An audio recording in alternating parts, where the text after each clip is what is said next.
¿Qué es la evolución? Técnicamente, la evolución es el cambio gradual de los seres humanos y del resto de los objetos del mundo natural. La evolución biológica, definida a partir del siglo XIX, se refiere al cambio que ha sufrido el ser humano para llegar a ser como lo es actualmente. Sin embargo, la evolución biológica no es un proceso exclusivo del ser humano. Este lo sufrieron todos los seres vivos con el fin de sobrevivir a los cambios climáticos y a las condiciones ambientales del espacio y la naturaleza. No obstante, la evolución tal y como la conocemos actualmente no siempre se vio así. Para llegar a la teoría actual se tuvo que pasar por diversas teorías propuestas por distintos filósofos y científicos del siglo XVIII y XIX, entre ellos Lamarck, Georges Cuvier, Charles Lyell y finalmente el más conocido, Charles Darwin. Sin embargo, el inicio de estas teorías no fue del todo bien recibido. El hecho de que se propusiera que el ser humano descendía de otras especies le pareció completamente incorrecto a la sociedad altamente religiosa de la época. Estos defendían que el hombre era la creación de Dios, de ahí que estos fueran mejor denominados como creacionistas. El creacionismo dio persecución a quienes defendían los principios de la evolución, en un intento por impedir que sus ideas se esparcieran. Primeramente hablaremos de la pugna entre el catastrofismo, propuesta por Georges Cuvier, y el uniformismo, emitida por James Hutton y desarrollada por Charles Lyell. Por un lado, el catastrofismo.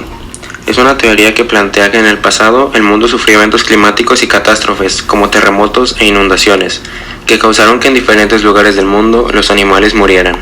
A esas zonas arribaron otras especies, y como consecuencia, los fósiles son muy diferentes entre sí a pesar de estar en una misma área.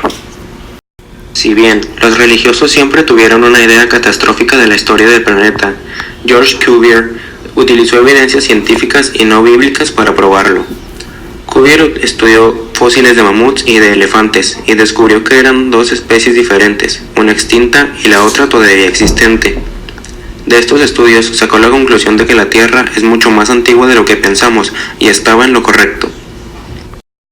Por otro lado, el uniformismo de James Hutton propuso que, a diferencia del catastrofismo y sus cambios repentinos y violentos, la Tierra había sido modelada por procesos lentos y graduales, el viento, el clima y el fluir del agua. Las teorías proponían algo sumamente importante y esencial para las primeras teorías de la evolución que surgirían en el desarrollo del siglo XIX, que la Tierra llevaba existiendo desde millones de años antes y las formas de vida eran distintas a las actuales. Por otra parte, en 1809, Jean-Baptiste Lamarck formuló la primera teoría de la evolución, 50 años antes del darwinismo. El lamarckismo proponía en su libro Filosofía zoológica que las formas de vida no habían sido creadas, ni que eran inmutables, sino que iban evolucionando desde formas de vida más simples. Además, describió las condiciones que habían propiciado la evolución de la vida y propuso el mecanismo por el que había evolucionado. Se creía que los organismos transmutaban gradualmente para adaptarse a las condiciones de su ambiente, y que luego esto se le daba a las próximas generaciones. Darwinismo. En 1859, Charles Darwin publicó El origen de las especies, donde proponía la teoría de la evolución mejor fundamentada y mayormente aceptada por la comunidad, debido a las evidencias científicas que presentaba. La teoría de Darwin involucra dos temas centrales: la evolución, que consiste en el surgimiento de nuevas especies a través de la transformación de antiguas especies, y por otro lado, la selección natural.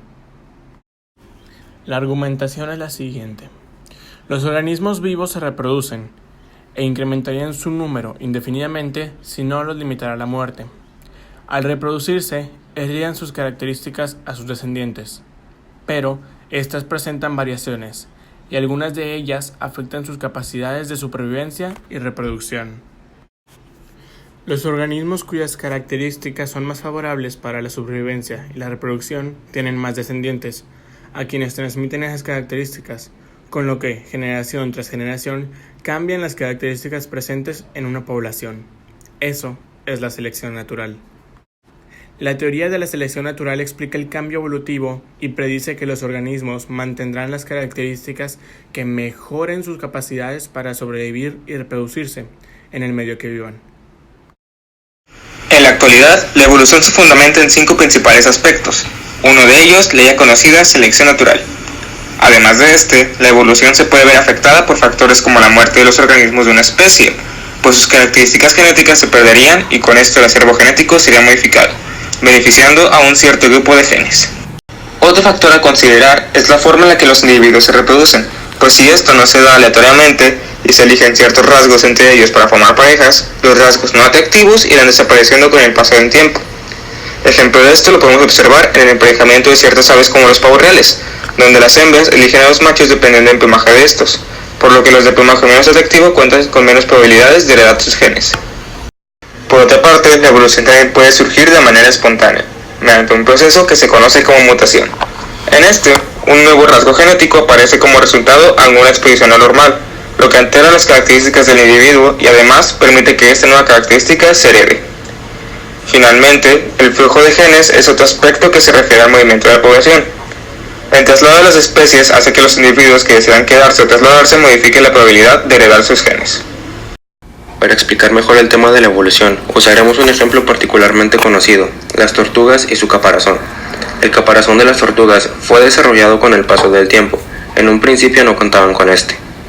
El caparazón es una estructura ósea y está ligado a la columna vertebral de las tortugas, a diferencia de los caparazones de otros animales que están formados por escamas. Hace aproximadamente 260 millones de años, las tortugas vivían imparcialmente en el agua o la tierra, como casi todos los reptiles. Sin embargo, algunas de ellas se tuvieron que adaptar a vivir de manera casi exclusiva en el agua, debido a factores como los depredadores y la búsqueda de alimento. Las tortugas marinas, en este caso, tuvieron que adaptar su caparazón primeramente para hacerlo más dinámico y permitirles mayor movilidad. Además, cambiaron sus patas por aletas. Una diferencia muy notoria que a día de hoy podemos observar entre las tortugas marinas y las tortugas terrestres es que estas últimas pueden ocultar sus patas y su cabeza dentro del caparazón, mientras que las tortugas marinas tienen el cuerpo uniformemente ligado a este y no les es posible realizarlo.